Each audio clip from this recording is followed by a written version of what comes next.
लइका सब तरीका से हैप्पी ग्लोबल रिकॉर्डिंग स्टूडियो तरीका से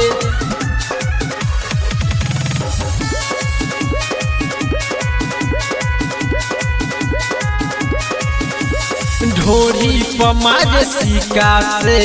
लइका सब तरीका से लइका सब तरीका से ढोरी पमार सिका से लइका सब तरीका से नमरी देखा के हमके नमरी देखा के हमके बोलावे लाई नीचा से ढोरी आए है ढोरी आए है ढोरी पमार सिका से लइका सब तरीका से ढोरी पमार सिका से लइका सब तरीका से लइका सब तरीका से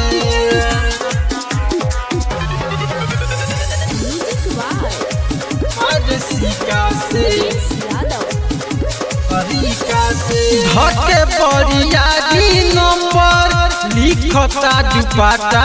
पर हम नहीं नाचब आजे हवा के सटा पर सब कर बरियारी आई हो दादा यहाँ चले रंगदारी आई हो दादा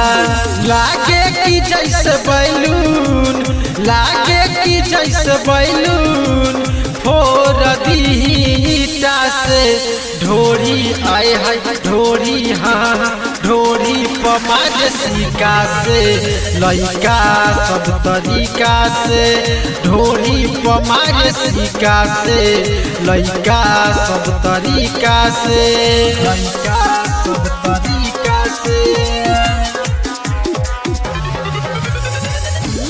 सिका से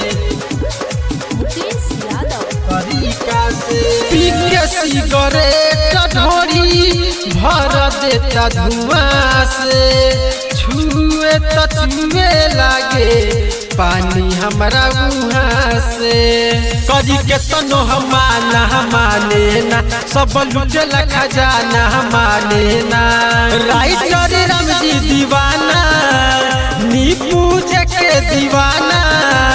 कहे दे द इच्छा से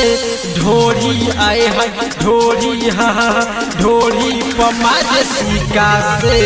लइका सब तरीका से ढोरी पमार सिका से लइका सब तरीका से अरे छोड़ दो सना रे।